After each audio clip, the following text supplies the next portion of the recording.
At the Square Enix Millennium event of the year 2000, Square Enix announced Final Fantasy IX, 10, and 11 all at the same time. In a similar fashion, Square Enix also announced Final Fantasy XIII and Final Fantasy Versus 13 in 2005, with Versus going on to become Final Fantasy XV, and Final Fantasy XIV 1.0 was announced shortly before the release of Final Fantasy XIII, and Final Fantasy VII Remake was announced before the release of Final Fantasy XV. All this is to say, we've never gone a long time without knowing what the next major thing for the series is. However, with the recent releases of Final Fantasy XVI and Final Fantasy VII Rebirth, for the first time, Square Enix has a blank slate on what the next major Final Fantasy game is going to be. Now, sure, we know that Final Fantasy VII Remake Part 3 is coming. There is also the heavily rumored Final Fantasy IX Remake. But with the next mainline title always in development before the release of the current one,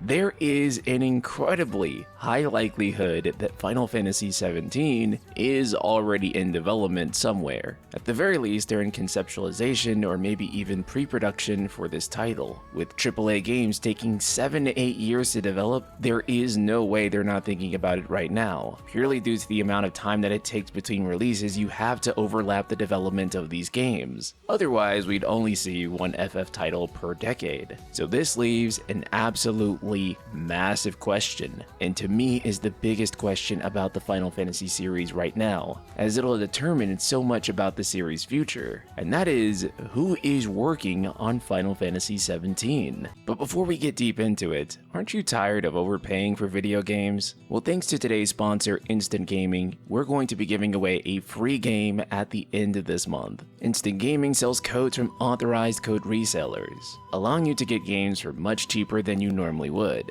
So if you want to save money on games, as well as have a chance to win a free game at the end of this month, go ahead and click the link in the description or pinned comment below, and then smack that big orange participate button. There are two main Final Fantasy teams, Creative Studio 1 and Creative Studio 3, formerly known as Creative Business Units. CS1 focuses on the Final Fantasy VII remakes, with games like Final Fantasy X and Final Fantasy XIII being part of this team's lineage. This studio is led by Naoki Hamaguchi and Yoshinori Kitase. Creative Studio 3, however, has games like Final Fantasy XI, 12, 14, and 16 under its belt, being led by none other than fan favorite Naoki Yoshida. You would think with the recent release of Final Fantasy XVI that Creative Studio 1 would be working on Final Fantasy XVII in the meantime. It's not entirely unlikely that that is going to be the case. However, it does feel difficult to imagine. If Creative Studio 1 is going to work on it, you'd imagine that it'd be the same team that's working on Final Fantasy VII Re-Trilogy. The issue here is that I imagine this team is knee-deep in Final Fantasy VII Remake Part 3, and that is taking the majority of their time right now. Though it's possible that they are working on Final Fantasy XVII with the Skeleton Crew, and perhaps Naoki Hamaguchi conceptualizing it in between working on the Re-Trilogy. This wouldn't be too dissimilar to how Naoki Yoshida approached working on Final Fantasy XVI, where in between the FF14 expansions, where him, Hiroshi Takai, and a Skeleton Crew began working on concepts for Final Fantasy XVI, and then expanded the team as they went through each phase of development. However, if that is the case, it's probably going to be a long while before we see the game,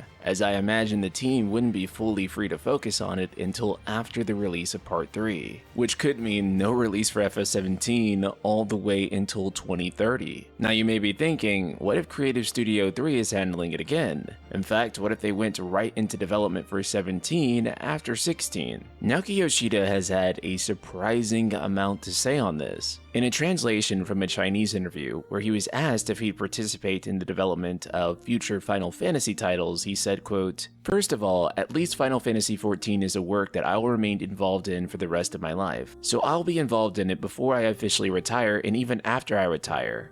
As for your question of whether I will participate in the development of Final Fantasy XVII or even 18, I think it's almost enough. I think it's time to do some other games. If you always do the same series of works, you'll get the same expectations every time. And developing a Final Fantasy work is far more painful and difficult than people think. For example, I personally would prefer to leave the plot aside and challenge the experience of exploring the open world to the fullest. But after proposing this idea, it's met with the brutal, how can you ignore the plot? This time too, when I said I wanted to do real-time combat, I was accused of saying how a Final Fantasy without a turn-based command system could be considered Final Fantasy. I have been in the development of Final Fantasy for many years, and I also want to challenge new things with more new friends. Of course, that's what I'm thinking at this moment, and no one can say for sure what the future holds. But this isn't the only thing Yoshi P has said about FF17. He was also asked the same question when speaking to the Academy of Interactive Arts and Sciences, and his reply was, "For the moment, I'll just say nothing has been decided yet."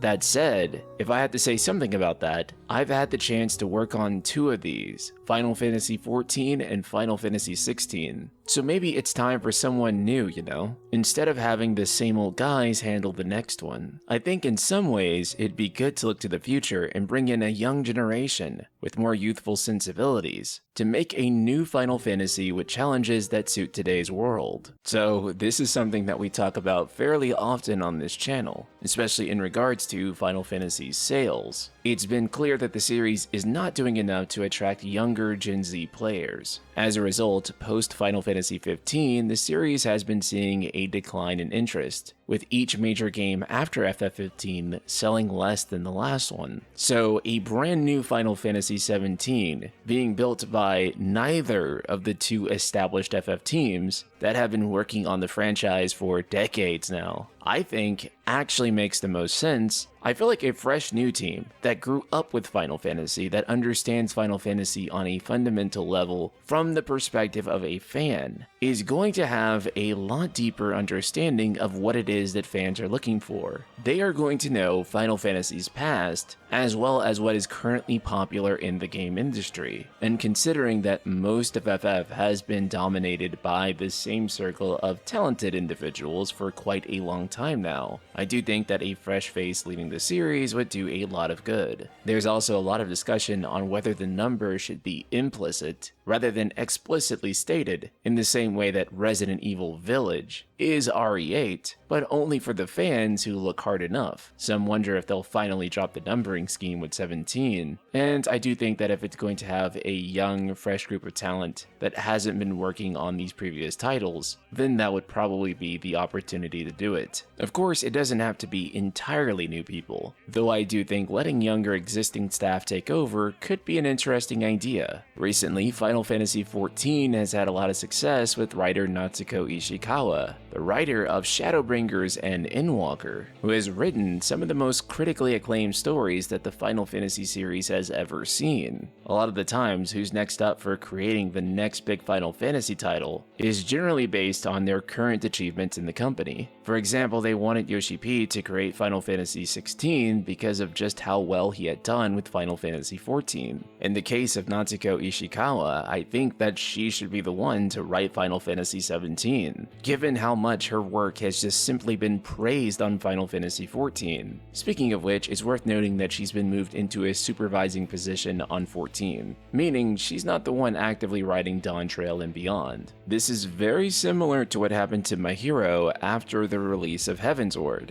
and as it turned out, he actually was working on Final Fantasy XVI. The point that I'm making here is that most of Ishikawa-san's work right now is probably not on Final Fantasy XIV, but on another title in general. And as a huge fan of her work, I do think that she would be the perfect person to write Final Fantasy XVII. It is possible that she could be working on something else entirely, however, she has proved herself to be one of the best writers at Square. Aside from her, I would also love to see Naoki Hamaguchi in the director's chair for his own original game. Thus far, the only game that Hamaguchi has fully directed is Final Fantasy VII Rebirth, and I think he's really done a phenomenal job. Every single quote from this guy says that he understands exactly what the Final Fantasy brand needs. He conveys a strong sense of intelligence about exactly how to get there, but those are just my preferences for who I'd like to see working on it established. whether that will happen under Creative Studio 1 or Creative Studio 3. If I were to explicitly state my preference, I would like to see another one from Creative Studio 1. It has been 14 years since that team has handled a brand new mainline Final Fantasy title. Yes, it has been that long since Final Fantasy XIII launched. And coming off of playing Final Fantasy X, one thing I really do like about Creative Studio 1 is that I think that they're really imaginative with their worlds. They tend to be really good at creating a brand new, fresh setting that Final Fantasy has never seen before. Subbuteo 3 is a bit more focused on the medieval fantasy setting, which I do like, and while they do explore settings outside of this in FF14's expansions, it seems that this is definitely their favorite setting, and they'll always choose it whenever they have the opportunity to, and Yoshi P has said as much on more than one occasion. However, I think that Final Fantasy XVII is due for another setting shakeup, something with a bit more technology and using a culture for inspiration that is less commonly used. And with a lot of recent Final Fantasies drawing from Western inspiration, I think it'd be great if Final Fantasy XVII pulled a little bit more Eastern inspiration in terms of setting. This all being said, it'll probably be a long time before we see Final Fantasy XVII, and I don't think that that's necessarily a bad thing. I know we've talked about this a lot on the channel, and that's because it has huge implications, and is really going to be deciding how this series plays out going forward. But with Final Fantasy XVI and VII Rebirth not meeting their sales expectations, and with each game after FF15 selling less and costing more to develop, the actual need for Final Fantasy XVII to knock it out of the park is higher than ever. I don't think it's hyperbolic at all to say that there's a lot riding on FF17, and it really has to get things right. From the perspective of the investors and the higher-ups, if you have 3 mainline titles that don't meet expectations in a row, then it might be worth considering re-evaluating the entire franchise. A lot of people don't want to get too into it, as it is pretty depressing. Instead, the best place to focus on is how to make Final Fantasy XVII the best game it possibly can be, and communicating that information to Square Enix as clearly as possible. So with that being said, let me know in the comments if there is someone that you want to see working on Final Fantasy XVII in particular, and let me know what the must-haves are for you, as well as any deal breakers for the game. Be sure to check out Instant Gaming with a link in the description and pinned comment below, and I'll see you all in the next video.